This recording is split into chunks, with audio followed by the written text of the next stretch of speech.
Palmeiras 0, Flamengo 2. Vou comentar sobre esse jogo aqui nesse vídeo. Vamos lá então, vou fazer uma análise bem completinha dessa partida. Um jogo que marcou esse encontro entre, querendo ou não, duas das melhores equipes do futebol brasileiro. Eu diria que as duas melhores equipes do futebol brasileiro. De 6 anos pra cá, 6, 7 anos pra cá, essas são as duas equipes que vêm tendo esse padrão de brigar por títulos, seja Libertadores, Brasileirão, Copa do Brasil. Ao menos em uma dessas competições, essas equipes sempre chegam longe em todos os anos. Então, é um confronto que vem se criando essa rivalidade cada vez mais, um jogo que foi muito pegado, um jogo que as duas equipes não conseguiram se impor tecnicamente, tanto é que, se a gente olhar os dois gols, o gol do Flamengo é em um pênalti achado do Arrascaeta, e o segundo é já num desespero do Palmeiras, em que o Wallace faz uma grande jogada para terminar no gol do Ayrton Lucas. Fora um pênalti perdido no início do jogo do Palmeiras. A gente vai passar por tudo isso, trazer os destaques do jogo, os destaques individuais, estatísticas, literalmente uma análise completa da partida. Então, antes de qualquer coisa, já se inscreve e ativa o sininho aí para o YouTube te mandar os vídeos novos. Os jogos que eu assisti e consegui analisar direitinho, eu sempre estou trazendo aqui no canal. Então já se inscreve e ativa o sininho para o YouTube te mandar quando esses vídeos novos saírem. Então, eu vou começar destacando aqui, antes mesmo dos gols do Flamengo, um pênalti pro Palmeiras. Logo no início do jogo, um pênalti, um toque no braço do Varela. Um lance que é bem discutível. E cara, o árbitro, né, o Ramon Abate Abel, com certeza ele vai ser muito questionado, porque esse resultado passa por ele. Independente de ter errado ou não, foram lances muito difíceis. Então, por exemplo, esse pênalti pro Palmeiras é um lance que, cara, qualquer um que fala, claramente fora da área ou claramente dentro da área, tá com uma dose de clubismo, sendo tendencioso para algum dos dois lados. Eu torço pro Grêmio, então eu não tenho nada a ver com esse jogo. E para mim é muito claro que ele poderia claramente ou marcar ou não marcar. É um lance que, cara, nem vendo, revendo, olhando replay, olhando câmera, olhando outra câmera, dá pra chegar a alguma conclusão. Eu acho que a única forma de se chegar a uma conclusão se tava dentro da área ou não, seria se tivesse uma câmera aérea, sei lá, se tivesse um drone, o VAR tivesse acesso a um drone ou uma câmera instalada na parte superior do estádio, né, do Allianz Parque. Porque qualquer câmera lateralizada fica muito difícil de se analisar. Ou se tivesse vindo reto da linha de fundo, né? Só que é muito difícil pensar em um posicionamento de uma câmera assim. De fato é um lance bem discutível. Só que nem eu falei, não dá pra ir para extremos de pênalti claro ou era claramente fora da área. O fato é, o braço estava esticado e era para ter sido marcada a falta. Se era dentro ou fora da área, aí não tenho o que falar, né? E como ele dentro de campo marcou, a indicação é que ele mantém a decisão dele. Quando não chega em nenhuma conclusão, acaba que o Piquerez bateu mal e o Rossi fez a defesa. Eu já queria destacar o seguinte, eu assisti esse jogo na Globo. Eu acho que eles erraram feio, em eleger os 3 melhores da partida. Colocaram ali o Léo Ortiz, o Alexandro e o Giai. Eu acho que dá pra você analisar a partida desses caras sim. O Alexandro muito por anular o Estevão, o Léo Ortiz conseguindo anular de certa forma o Vitor Roque, né? O Giai também nessa função defensiva, virando quase que um zagueiro agora pelo Palmeiras, né? Fazendo essa dobradinha com o Mike de laterais. De fato, jogaram bem todos esses, tá? Principalmente os do Flamengo, naturalmente, porque venceu. Inclusive o Alexandro, dentre esses 3, pra mim foi o melhor. Só que, porra, não colocar o Rossi? O Rossi, pra mim, é disparado o craque do jogo, cara. Mas ele só pegou o pênalti de lance difícil. Beleza, se ele não pega o pênalti, era 1-0 Palmeiras. Era outro jogo, cara. Goleiro, centroavante, só precisa de um lance, cara. Meio atacante, só precisa de um passe. Entende? Um passe, uma defesa, um chute, muda o jogo. Esse pênalti achado do Arrascaeta, se terminasse 1-0, o craque da partida tinha que ser ou o Arrascaeta ou o Rossi. Acabou, não tem outro. E eu acho que vacilaram nesse sentido. Pra mim, já adiantando, o craque do jogo é o Rossi. É uma grande defesa de pênalti, nos minutos finais fez outra grande defesa, não mudaria o resultado, mas fez outra grande defesa. E fora que depois do pênalti, no rebote, ele faz uma grande defesa. Que nem eu falei, foi um jogo muito pegado. Então, poucas chances claras para os dois lados. Daqui a pouco eu vou trazer as estatísticas.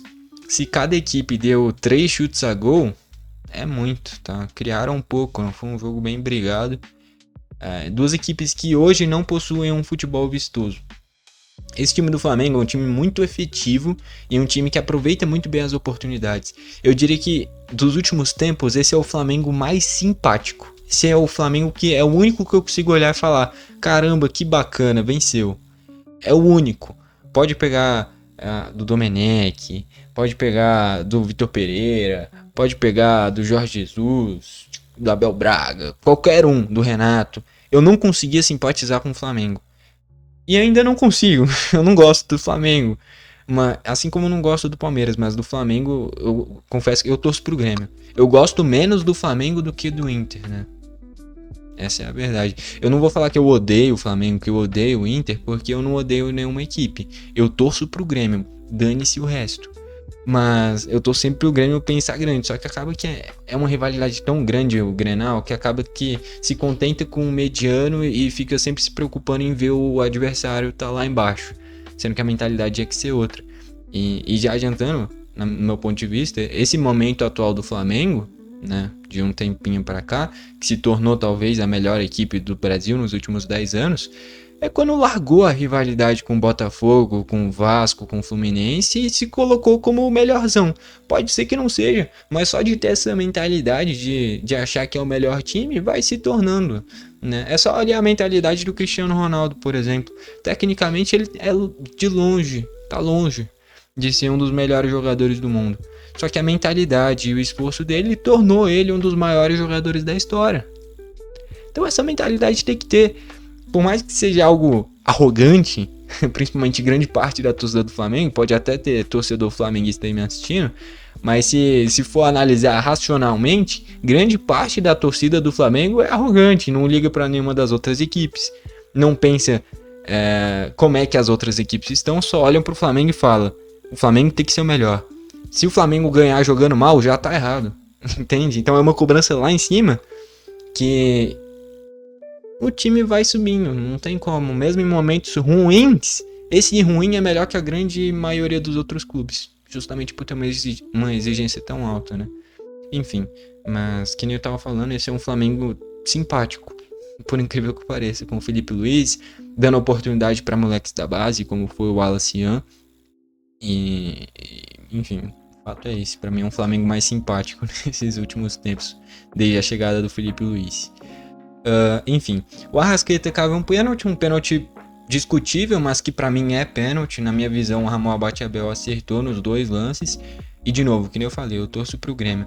Rodadas atrás teve Grêmio e Flamengo. Pra mim, teve um erro absurdo em que o Grêmio foi muito prejudicado. O braço aberto do Gerson. E na época, se criou um monte de desculpinha. Ah, mas a regra... Ah, mas veio, tava próximo. Cara, o braço tá aberto, bateu, acabou, é pênalti. Ah, mas a regra... Dane-se a regra tá errada então. Aquilo é pênalti. E esse lance do Arrascaeta é um contato mínimo? É. Só que o Murilo foi muito imprudente, cara. O Murilo praticamente abraçou o Arrascaeta. A questão é, se o Arrascaeta quisesse, ele ficava em pé. Assim como foi o pênalti contra o Corinthians. O jogo já estava morto contra o Corinthians. Eu fiz até a análise aqui pro canal, se eu não me engano. Mas foi um pênalti que não era pênalti naquele caso, na minha visão. E eu acho que o árbitro era o próprio Ramon Abate-Abel, inclusive. Ele apita muito o jogo do Flamengo, né? A final da Supercopa do Brasil também foi ele. Caraca, curioso. Enfim, mas nesse caso aqui, na minha visão, foi pênalti, tá bom? Porque o Murilo não precisava daquele braço. Só que ao mesmo tempo, se o Arrascaeta quisesse, ele continuava em pé e seguia na jogada. Ele viu que dava pra cavar o pênalti e cavou. Então é que o Ramon Abate-Abel deixou seguir e o VAR mandou revisar. Enfim, outro lance também que é muito discutível. Os dois pênaltis completamente discutíveis. O do Palmeiras dependia muito da marcação em campo. Eu acho que se ele marcasse fora, tinha que manter fora. né? Porque é inconclusivo. E nesse do Arrascaeta depende muito da análise, porque é um contato mínimo do Murilo, só que ele é imprudente, né? Assim que falam. Ele não precisava desse braço. E aí ele colocou o braço, o Arrascaeta aproveitou e cavou o pênalti. E aí na cobrança de pênalti, cara, eu não sei o que o torcedor do Palmeiras está pensando, mas eu odiaria ver meu goleiro fazer o que o Everton fez. Ele focou muito mais em desconcentrar o Arrascaeta do que fazer. Lógico, faz parte da disputa de pênalti, da cobrança de pênalti, você desconcentrar o adversário, o batedor. Só que ele focou tanto em desconcentrar o Arrascaeta que o Arrascaeta bateu rápido e quem estava desconcentrado era o Everton. E aí, o Arrascaeta dá um toquezinho fraquinho no cantinho, o Everton nem se mexe. Então, assim, o Everton tentou tanto entrar na mente do Arrascaeta que quando ele bate rápido ele não estava preparado. Foi essa a minha impressão, pelo menos. E aí o segundo gol, metade do gol é do Wallace. É o passe que quebra as linhas, o passe em que ele faz o imprevisível, ele dá só a escoradinha. Acho que pro próprio Ayrton, né? A bola sobra pro Wallace, ele dá o passe e o Ayrton cara a cara tira do Everton e faz o 2-0. Pra ele matar completamente as esperanças de uma reação palmeirense. Vamos para os destaques do jogo, começando pelo mandante, o Palmeiras. No gol, o Everton, que nem eu falei. Nesse pênalti, eu achei que ele focou tanto em desconcentrar o Arrascaeta que acabou que ele não estava preparado na hora da cobrança. Mas, no geral, não foi muito exigido o Everton, tá bom? Eu só vou deixar essa ponderação. E também que ele é muito chato. Ele reclama demais. Cara, o Everton... Tem alguns caras bem chatos nas duas equipes. O Everton, o Gerson... Cara, são caras que reclamam de tudo. Tudo. Esse é o tipo de cara que é muito chato. Eu, se fosse árbitro, provavelmente esses caras eu não ia gostar de apitar jogos deles. O Hulk é um caso, o Luciano no São Paulo é outro caso. O Kahneman no Grêmio. E olha que eu torço pro Grêmio. Mas o Kahneman é chato pra caramba também. Então, assim, são caras que reclamam de tudo. Eles podem estar errados, mas eles vão reclamar. E os dois principais aqui é o Everton e o Gerson. Ah, mas tem que lutar pela equipe. Lógico que tem, só que eles às vezes passam do ponto de o que não faz o menor sentido reclamar, tá reclamando. Enfim. O Everton não fez grandes defesas porque o Flamengo não criou tantas chances claras, naturalmente tantos chutes a gol, assim como o Palmeiras, que nem eu falei. Foi um jogo bem disputado, mas pouco criativo, né? Na linha de defesa, Gia, Gomes e Murilo. O Gomes ficou pendurado muito rápido, uma falta no Bruno Henrique, né? Uma grande jogada do Bruno Henrique, por sinal. A diferença do Bruno Henrique pro Pedro é que o Bruno Henrique é mais explosivo, é mais móvel, né? Só que aí, falando em posição de camisa 9, centroavante, o Pedro é incomparável. Ele 100% fisicamente é titular da seleção brasileira. Enfim, e dessa linha de zaga do Palmeiras, eu acho que o Abel foi gênio. O Abel que nem tava na beira do campo, suspenso, né? Tava o auxiliar dele. Mas eu achei que ele mandou muito bem nessa utilização do Giai. Já há algum tempo o Giai vive um melhor momento dele com a camisa do Palmeiras, com toda certeza. Numa função mais defensiva do que ele atuava no São Lourenço, né? Ele vem agora atuando numa fase de criação bem lá atrás. Em alguns momentos ele subia, o Mike ficava mais. É basicamente uma dobradinha de laterais direitos, né? E lá do outro lado... Não é uma dobradinha de laterais esquerdos, Murilo e Piquerez, mas entre Piquerez e Facundo, o Facundo também é um ponta canhoto pela esquerda, então, e que ajuda bastante defensivamente. Então tem essa dobradinha, de um lado Gia e Mike, do outro Piquerez e Facundo Torres. Eu sei, o Facundo com uma função ofensiva muito maior do que o Mike, e o Gia com uma função defensiva maior que a do Piquerez também. Esse lado direito mais contido e o esquerdo com mais liberdade.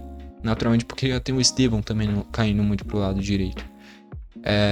Mas que é interessante essas dobradinhas que o Abel vai colocando ao longo do campo para sempre ter essa coletividade. Nunca fica um cara sozinho tentando resolver o jogo sozinho. Tem o cara que é o do desequilíbrio, que é o Estevão, mas sempre tem a movimentação dos alas, dos laterais passando, os meio-campistas chegando à frente. Acaba que ficou faltando esse meio de criação no Palmeiras, né? Porque focou tanto nessas dobradinhas pelas pontas que no meio ficou só o Emiliano e o Lucas Evangelista. E os dois não poderiam subir tanto porque ia sobrar espaço para o Arrascaeta. E o Arrascaeta, para mim, até o momento, é o craque do Brasileirão. Os números dele são um absurdo. O Arrascaeta tá jogando demais. Enfim, sobre essa linha de defesa, o Giai muito bem. O Gomes, às vezes forçando bolas longas que não precisava. O Murilo. Cara, o Murilo deu uma entrada em alguém. Deixa eu lembrar em quem foi. Cara, foi no Ayrton Lucas. Cara, eu achei desleal aquela entrada, tá bom? Não precisava. Poderia ter levado até o vermelho na reta final, tá bom? Achei que passou do ponto ali. E mais ainda, nem pediu desculpa. Enfim, são essas coisas pequenas que sei lá, vai perdendo um pouquinho talvez da admiração que poderia criar no jogador. Lógico, é um jogo difícil, lógico, a cabeça estava quente, lógico, já sabia que o jogo estava perdido. Tudo bem, mas porra, se dá uma entrada dessa, no mínimo, pô, foi mal. Não precisa nem falar muita coisa, só foi mal. Mas nem isso. Então assim, quebra o cara e sai correndo. Eu tenho certeza que se alguém desse uma entrada nele desse jeito, ele não ia ficar feliz. Ia sair reclamando com toda certeza, né? Eu tava vendo agora há pouco. Você que tá assistindo esse vídeo, você já deve estar até mais informado do que eu, né? Você tá assistindo, logicamente, depois do momento que eu tô fazendo esse vídeo. Parece que o Everton reclamou da arbitragem, cara. Não faz o menor sentido. Que nem eu falei, mas é discutível o pênalti pro Flamengo. O do Palmeiras também era. A questão é que o Piquerez foi ineficiente e o Arrascaeta aproveitou a chance que teve. As duas equipes tiveram as mesmas chances. A diferença é que o Palmeiras perdeu o seu pênalti. O Flamengo aproveitou, né? Um jogo tão disputado assim é decidido nos detalhes. E eu venho percebendo isso, inclusive. Cada vez mais os jogos vêm sendo decididos em pequenos detalhes. Independente do estilo de jogo do time, independente da formação, né? A gente viu aqui um Palmeiras com 3 zagueiros. 3 zagueiros não, mas uma linha de 3 defensores, né? Porque o GA é lateral de origem. E um Flamengo numa linha de 4 defensores. Mas que é decidido em detalhes. Eu assisti o jogo do Grêmio hoje de manhã. Teve uma análise completa que eu fiz pro Berg e Grêmio. Análise do jogo também. E também decidido nos detalhes e ali num erro de arbitragem, né? Aqui talvez em um erro de arbitragem. Então é nos detalhes que vem sendo decidido vários jogos, tá? Então você tem que aproveitar, e o Palmeiras não aproveitou, o Piquerez chutou mal e o Rossi defendeu, né? Enfim, indo para essa linha média agora do Palmeiras, os alas, o Mike e o Piquerez. Eu achei que o Mike fez um jogo discreto, não achei que fez um bom jogo não. É verdade, o Estevão cai muito por esse lado, né? Então o Mike não tem todo esse corredor que o Piquerez... o Piquerez nem tanto, porque o Facundo também cai muito pela ponta. Acaba que fica um Palmeiras muito aberto, né? Muito aberto. Porque o Mike cai pra direita, o Estevão cai pra direita, o Piquerez cai pra esquerda, o Facundo cai pra esquerda, o próprio Vitor Roque caía muito pra esquerda. Ficava um buraco lá na frente. Então às vezes falta esse cara de mais chegada mais à frente. Isso aconteceu quando entrou o Luigi na reta final, né, caindo da esquerda pro meio, porque ele é um centroavante de origem, só que caindo da esquerda pro meio, ele já tem a característica de ficar mais centralizado. E aí sim, tinha um corredor maior pro Piquerez, né? Então, acaba que é uma ideia interessante essas dobradinhas, mas eu acho que tem que ter algum cara de mais chegada à frente. Por exemplo, se fosse o Paulinho no lugar do Facundo Torres, seria uma característica de jogo que potencializaria o Piquerez, tendo um corredor maior para ele. Enfim, vai muito da característica dos jogadores. Enfim, os alas então. O Mike eu achei discreto. O Piquerez perdeu a chance que teve. Era no pênalti. Ele não fez um jogo ruim, né? A principal jogada do Palmeiras no jogo todo foi o Piquerez jogar a bola na área. A principal jogada. Ele jogou com perna esquerda, jogou com perna direita. Eu não tenho essa estatística aqui, mas ele deve ter feito no mínimo uns 10 cruzamentos no jogo. Essa foi a principal jogada do Palmeiras no jogo. Bola no Piquerez e ele cruzava na área. Meio de campo com Emiliano Martinez e o Lucas Evangelista. Que nem eu comentei, faltou esse cara de chegada mais à frente. E não necessariamente eu tô falando que tinha que ir sem o Emiliano ou sem o Lucas Evangelista. Não, porque você precisava de ter 2 volantes, né? O Evangelista com mais liberdade, por característica dele. Só que esse meio de criação não tinha, né? Na teoria era o Estevão, o cara do desequilíbrio, e o cara da criação. Só que ele é só um jogador, ele não vai fazer 2 coisas ao mesmo tempo. Então quando ele ia pro desequilíbrio, faltava o cara da criação. Quando ele criava, faltava o cara do desequilíbrio. Acabou que o Facundo e o Piquerez meio que se anularam nesse lado esquerdo. Eu sei que o Facundo é um cara importante pro time, mas eu acho que pra característica do jogo, talvez ao invés de ter ido com o Facundo, ido com o Paulinho, né? Não sei até que ponto o Paulinho tava já apto para começar uma partida, que ele vem sempre entrando no segundo tempo. Sempre não, mas quase sempre, né? Mas olhando para um Palmeiras ideal para o jogo, acho que o Paulinho no lugar do Facundo potencializaria mais o Piquerez e não seria 2 por 1, né? Porque jogou 2 desse lado esquerdo e o Facundo quase não tocou na bola. Enfim, e desse meio de campo o Emiliano Martinez construindo bem as jogadas, achei que ele fez um bom jogo. O Evangelista eu achei discreto, tocou quase nada na bola, para um cara de meio de campo ele participou muito pouco. Mais à frente o Estevão não conseguiu fazer o desequilíbrio que é o natural dele. Eu acho que uma coisa que vem se destacando muito é que criticam muito esses meia atacantes que descem na linha dos volantes, dos zagueiros para pegar a bola. Eu penso diferente. Eu acho que enquanto você tá com a bola, qualquer tipo de movimentação é válida.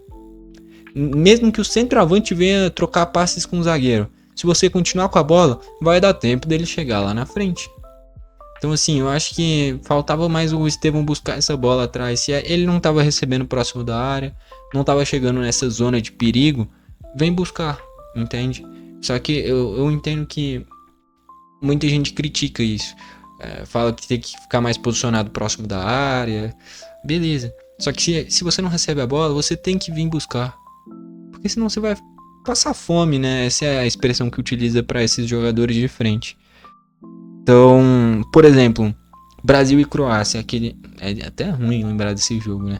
Mas o gol do Brasil na prorrogação só surgiu porque o Neymar saiu lá da frente para buscar a bola no pé dos zagueiros, dos volantes. E aí foi tabelando até sair na cara do gol. Então o cara que é diferente, ele tem que estar sempre tocando na bola. E às vezes parecia que o Estevão não estava nem jogando. Então para um cara que já tem o protagonismo que ele tem no Palmeiras, tem que pegar mais na bola. Acaba que já tá nessa fase final de passagem dele pelo Palmeiras. E vai ser uma mudança drástica, porque o Palmeiras se reforçou bastante, pagou caro no Facundo, trouxe o Emiliano, trouxe o Evangelista, o Giai ganhando minutagem, pagou caro no Vitor Roque, pagou caro no Paulinho, o Maurício virando protagonista nesse time já também, às vezes do banco, às vezes titular, tudo isso é verdade. Só que o cara do desequilíbrio, até o momento, só era o Estevão.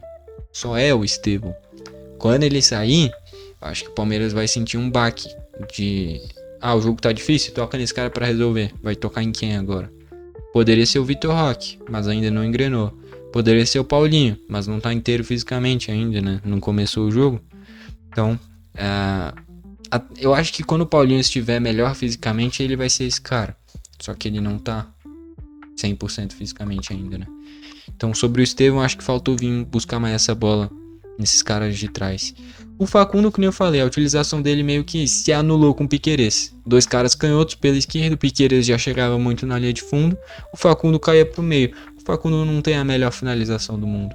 Então, usando o Paulinho, acho que o time seria mais potencializado nesse quesito de chances claras, finalizações a gol, né? Mais à frente, o Vitor Roque é muito forte fisicamente, mas não vive grande fase, né? Recentemente fez alguns golzinhos já, né? Desencantou recentemente com a camisa do Palmeiras, mas longe do que ele pode render ainda com a camisa do Palmeiras. Entrou o Paulinho quando entrou já desequilibrou, é um cara que é muito bom. Eu acho que o Palmeiras pagou muito mais do que devia, ainda mais com um cara com um histórico de lesão, passou por uma cirurgia que ficou muito tempo parado. Eu acho que pagou muito caro, tá? Só que é aquilo, se ele render, o investimento é válido. Enfim, tem que ver, tem que dar tempo pra ele, pra ver o que ele vai construir com a camisa do Palmeiras. Qualidade ele tem, só que de novo, eu acho que pagou muito caro, ainda colocou um moleque da base, né? Era o Patrick, não era? O moleque da base, o volante. Já virou até titular no Galo, meteu gol esses dias. Então, no Maringá, na Copa do Brasil, né? O menino também já virou importante, peça pro Galo. E ainda ganhou mais de 100 milhões com o Paulinho. Então foi um negócio excelente pro Galo. Ainda mais com um cara que vinha sofrendo com a parte física, que era o Paulinho.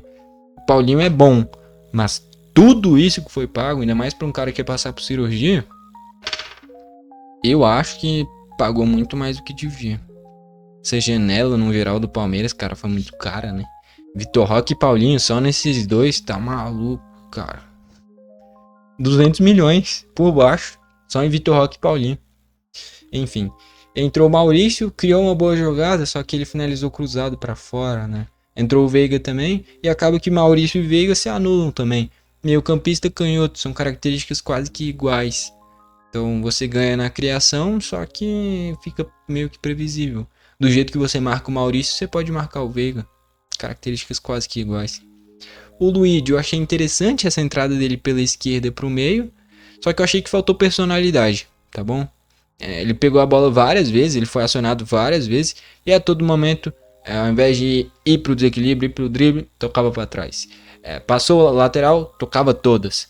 Cara, se você é o ponta, é o atacante, tá vindo da esquerda pro meio, cara, pelo menos a cada 3 jogadas, você pode até tocar 2, mas uma você tem que cortar pro meio e chutar. Você é atacante, cara. Seu papel é fazer gol. E eu achei que faltou esse individualismo.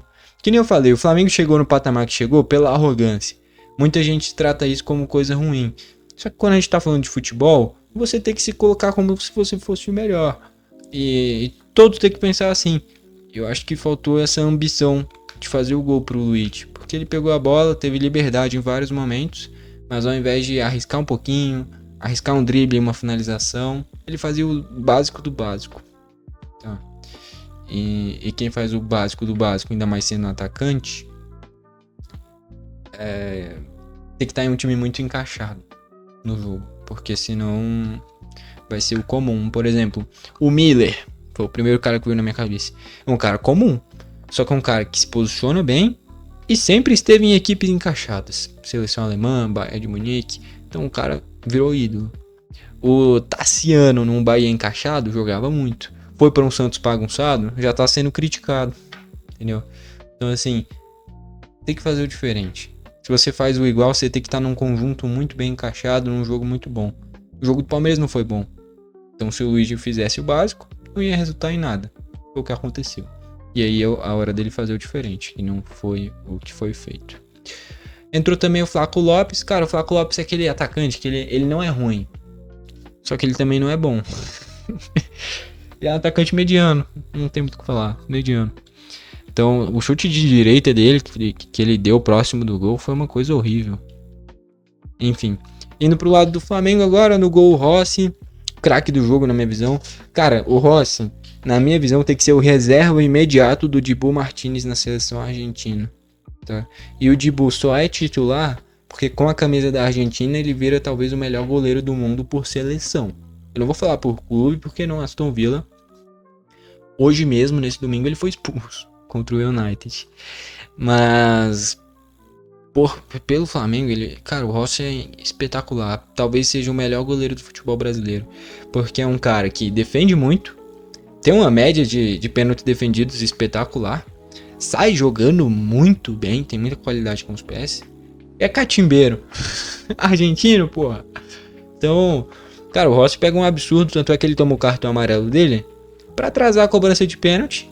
E adiantou, ele foi lá e pegou numa facilidade muito grande, depois pegou no rebote ainda. Cara, o Rossi é um baita goleiro, pra mim o craque do jogo. Tá, pra mim o Rossi foi o craque do jogo. De novo. Ah, mas de defesa difícil só pegou o pênalti. Só. Se não pegasse, eu estaria falando de 1-0 Palmeiras. Dificilmente o Flamengo teria vencido se tivesse saído perdendo tão cedo. Então, é só um pênalti, mas se não fosse só esse pênalti, o Flamengo dificilmente teria vencido. Pra mim, o Rossi é o craque do jogo. Olhando pra linha de defesa, nas laterais o Alexandre e o Varela. O Alexandre anulou o Estevão não criou nada perigoso o jogo todo. E o Varela vacilou nesse lance do braço aberto. Mas no geral o Facundo Torres não criou nada. A questão é que o Piquerez conseguiu se impor muito nesse corredor contra o Luiz Araújo, né? O Araújo não conseguiu acompanhar, tanto é que ele saiu com câimbras no segundo tempo, porque realmente não aguentava mais. E o Piquerez realmente deu muito perigo. Talvez, que nem eu falei, foi a principal arma do Palmeiras. Piquerez e bola na área. Bola na área através do Piquerez, inclusive. E no geral o Varela anulou bem o ponta, mas quando o lateral passava tinha dificuldade. E inclusive o lance do pênalti foi justamente numa ultrapassagem do Piquerez, não é? Retrata muito bem o que eu falei. E aí o braço aberto. E no segundo tempo, depois ele vem pro meio de campo, quando entra o Danilo, né? O Flamengo que tá com essa escassez de volantes, né? Sem o De La Cruz, sem o Pulgar. O Varela vai pro meio e ele foi um tapa-buraco muito bem feito nesse segundo tempo também. Com exceção ao pênalti, ele fez um bom jogo. Na dupla de zaga, Léo Pereira e Léo Ortiz, os dois bem. Tá, o Vitor Roque não criou quase nada. O Palmeiras criou muito pouco no geral. No meio de campo, o Everton Araújo com bola não criou nada demais, mas na parte defensiva ele foi bem.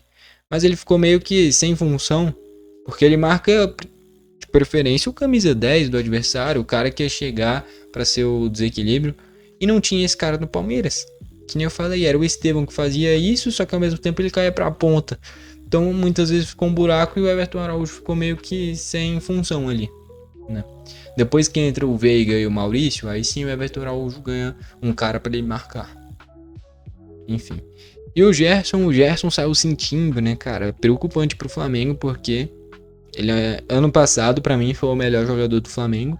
Esse ano o Arrascaeta retomou esse protagonismo na minha visão, mas ano passado foi o Gerson. E tanto é que foi ano passado que ele virou titular da seleção brasileira.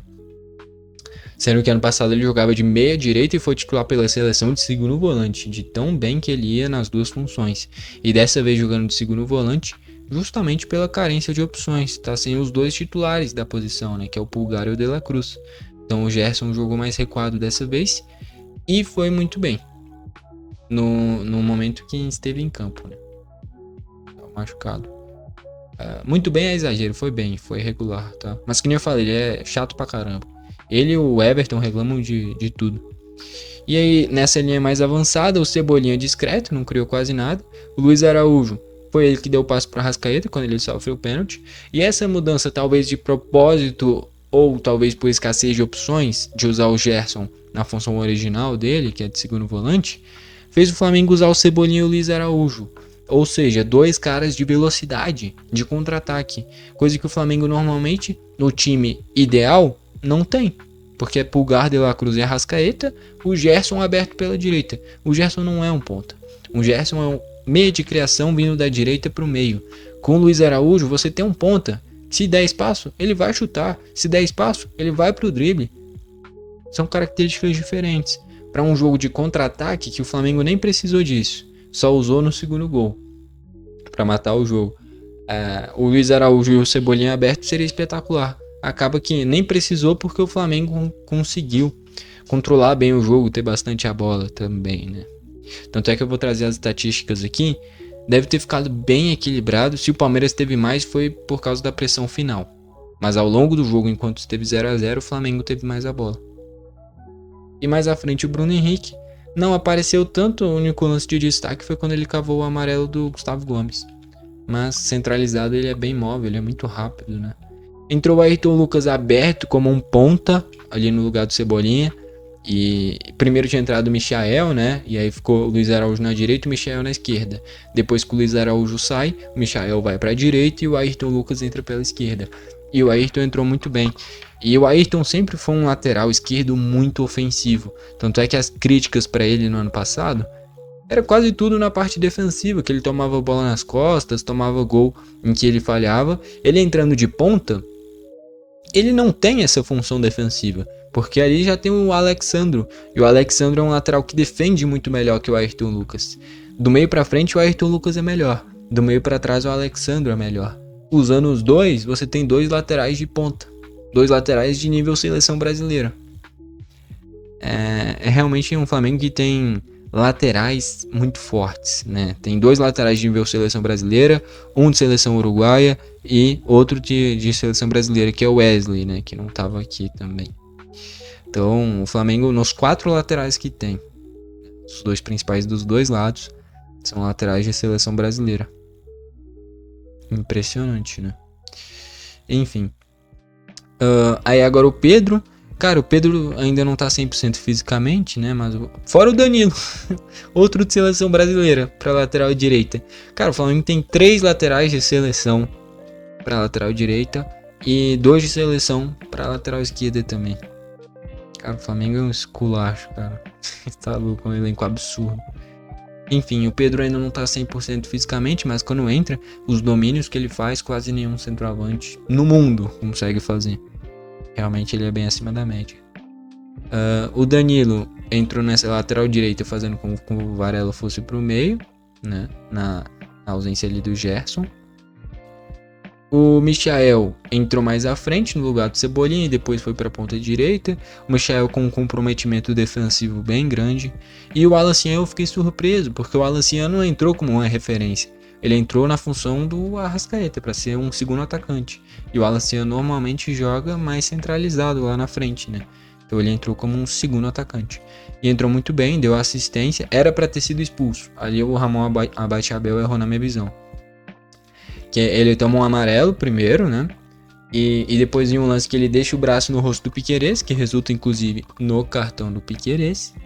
O Ramon Abate-Abel deu cartão só pro Piquerez. Eu acho que o Ramon Abate-Abel lembrou do lance do Escobar em Santos e Corinthians, né? Que o Martínez vai catimbar ali, vai encher o saco dele, e aí o Martínez leva amarelo, o Escobar também. O Escobar já tinha, com isso foi expulso. Aqui é a mesma coisa, só que aqui ele deu só pro Piquerez. Sendo que o Alan Cian também merecia. Não ia mudar nada no resultado, mas era pro Alan Cian ter sido expulso. Entrou muito bem, mas era para ter sido expulso. Ali, para mim, o único erro claro do Ramon Abate-Abel foi não dar esse segundo amarelo pro Alan Cian. Tá bom? O pênalti pro Palmeiras e o pênalti pro Flamengo são totalmente discutíveis. O do Flamengo, principalmente. O do Palmeiras tem que manter a decisão de campo, é muito inconclusivo. Estatísticas agora, ó, 13 chutes do Palmeiras sendo 3 a gol, 7 do Flamengo sendo 3 a gol. 20 chutes no total, sendo que só 3 a gol de cada lado, que nem eu falei, os dois goleiros trabalharam um pouco. Sendo que desses 3, um pelo menos de cada um foi de pênalti, que é uma probabilidade muito maior de acertar o gol também, né? Enfim, fora que do Palmeiras, aliás, desses 3 chutes a gol, 2 foram de uma vez, que foi o pênalti do Piquerez e o rebote, né? Então o Palmeiras que criou muito pouco, e esse último já nos minutos finais, para uma grande defesa do Rossi. Então, criou muito pouco o Palmeiras, né? Posse de bola 51%, justamente nesses minutos finais de pressão passou o Flamengo, que nem eu comentei agora há pouco. Tanto é que, ó, mais posse de bola, só que o Flamengo deu mais passes. Faltas 13 do Palmeiras tendo 4 amarelos, 18 do Flamengo tendo 2 amarelos. Escanteios 3 para cada lado. Escanteios que normalmente é um padrão do Palmeiras, dessa vez não teve, não conseguiu se impor nesse quesito. Com esse resultado, o Palmeiras na primeira colocação com 22 pontos e o Flamengo na segunda com 21 pontos. O Brasileirão bem aberto ainda tem o Cruzeiro e o Bragantino para jogar, ambos com 17.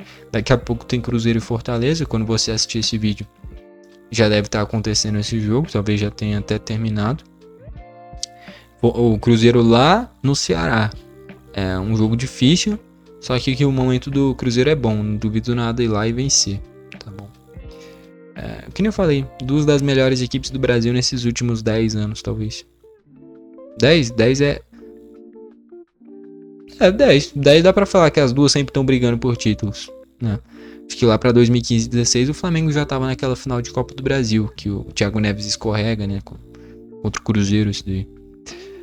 Que o Muralha pulou todas pro mesmo canto, né? Desde lá o Flamengo já era competitivo. Não era tão brilhante como foi 2019, em alguns anos pra cá, como é atualmente com o Felipe Luiz também, mas já era competitivo, né? Craque do jogo, só pra gente fechar aí pra reta final, pra mim, Rossi. Pra mim, Rossi é o nome do jogo. Ó, os principais destaques das duas equipes. Do lado do Palmeiras, eu vou destacar aqui Emiliano Martínez, achei que foi bem. E Piquerez, do time titular, pra mim, esses os dois principais destaques. Martínez e Piquerez. E vindo do banco, ninguém de muito destaque. O Paulinho mostrando que é a diferença. E o Maurício. Paulinho e o Maurício desequilibraram quando entraram. Principalmente o Paulinho. E que dava pra ter feito mais era o Luigi. Tá? Porque ele teve a bola. O Flaco não tocou muito na bola. Quando teve, finalizou mal. O Veiga quase não tocou na bola. O Luigi teve a bola. Só que não conseguiu fazer o diferente. O Paulinho e o Maurício entraram bem. Mas os grandes destaques pra mim, o Martínez e o Piquerez. E aí faltou o acabamento do Piquerez, né? No lance do pênalti. No lado do Flamengo, o principal destaque e craque do jogo, pra mim, o Rossi. Outros destaques, a linha de defesa inteira, né? Que nem eu falei, eu vi com vocês estatísticas agora há pouco. Palmeiras deu 3 chutes a gol, sendo que 2 foi na cobrança de pênalti, né? O pênalti e o rebote. E o outro nos acréscimos. Então, praticamente não criou. Então, muito mérito da linha defensiva, do time inteiro no geral. Principais destaques para os laterais. O Alexandro anulou o Estevão. O Facundo não criou nada para cima do Varela. Só o Piquerez, quando passava, que deu muito trabalho. No meio de campo, o Arrascaeta, cavando o pênalti e fazendo o gol. Ah, mas ele jogou mal. Beleza. Se ele não tivesse cavado o pênalti e feito o gol, o Flamengo não tinha aberto o placar. O cara pode jogar mal o jogo todo. Se ele achar o gol da vitória, ele é um dos grandes destaques do jogo, não tem o que falar. E é isso. Então, dos titulares, pra mim, os principais: Arrascaeta, Rossi e Alexandro, tá? Arrascaeta, Rossi e Alexandro, o principal, o Rossi. Vindos do banco, Ayrton Lucas muito bem, Pedro muito bem, Michael num comprometimento defensivo muito bem, o Danilo foi regular, o Wallace muito bem também. Que principalmente o Ayrton Lucas e o Wallace, que participaram ativamente do segundo gol. Mas craque do jogo pra mim é o Rossi. Cara, o Rossi é um baita goleiro. O Flamengo encontrou o substituto do Diego Alves. Tá bom. Vamos aí pra reta final do vídeo. Bom, deu pra analisar de forma bem completinha aí o jogo. Um jogo que não foi tão brilhante tecnicamente, mas que nem eu comentei aqui ao longo da análise, foi muito disputado, né? Poucas chances claras, mas que resultou nessa vitória do Flamengo porque foi mais efetivo, né? Que nem eu falei, criaram praticamente as mesmas chances. A diferença é que o Palmeiras perdeu o pênalti e o Arrascaeta aproveitou a chance pelo Flamengo. E ali quando você abre 1-0, ali o Flamengo sabe controlar muito bem as partidas. Esse time atual do Flamengo é um time que consegue controlar muito bem os jogos. Eu recentemente fiz uma análise aqui, se eu não me engano, do Flamengo mesmo, que eu fiz uma mini comparação com aquele Flamengo de 2019. Não lembro se foi aqui ou no Berg Reacts, que é o meu canal de reacts. Foi um desses dois canais. Que eu comentei que assim, esse é um Flamengo atual, que é um Flamengo que administra melhor o jogo que o Flamengo de 2019. Se a gente falar de encanto, de futebol mais vistoso, o de 19 é bem mais. De futebol avassalador, o de 19 é bem mais. Tudo isso o de 19 é melhor. Só que esse Flamengo atual é um Flamengo que tem um sistema defensivo melhor e um Flamengo que controla melhor as partidas. Aquele Flamengo, se jogasse mal, ia perder. Esse Flamengo atual não precisa jogar bem. O Flamengo não jogou bem esse jogo, nem o Palmeiras. Só que o Flamengo foi efetivo e aproveitou as oportunidades que teve. Então essa é a grande diferença. Aquele Flamengo de 19 sempre jogava bem. Quando jogava mal, perdia. Esse Flamengo de 2025 não precisa jogar bem. Ele é muito efetivo. E é um Flamengo que tem um sistema defensivo muito forte. Então acho que essas são as principais diferenças entre esses Flamengos, né? Enfim. De novo, craque do jogo, nome da partida, pra mim, foi o Rossi, tá? Gostou? Aproveita e comenta pra você sobre esses lances polêmicos. Se você achou que foi pênalti pro Palmeiras ou se foi fora da área. Se você achou que foi pênalti no Arrascaeta. Fica à vontade aí pra comentar, tá bom? Gostou do vídeo, deixa o like. Não gostou, deixa o dislike. Não esquece de se inscrever e ativar o sininho pro YouTube te mandar os vídeos novos. Valeu e falou!